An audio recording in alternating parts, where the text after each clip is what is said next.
அடி உன் மூச்சினை மெல்ல நான் கேட்கிறேன், அந்த ஓசைக்கு இணையான இசையில்லையே.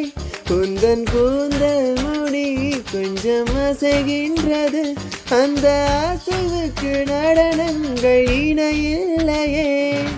சிற்பம் கவிதை ஓவியம் மூன்றும் சேரும் ஓரிடம், கண்டேன் பெண்ணே நான் உன்னிடம். பெண்ணெல்லாம் பெண் போல இருக்க, நீ மட்டும் என் நெஞ்சை மயக்க, பூமிக்கு வந்தாய தேவதை போலவே.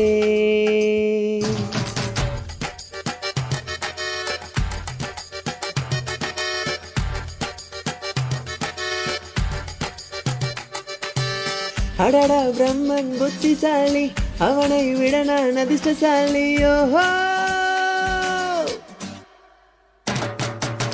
ஓ சென்னரி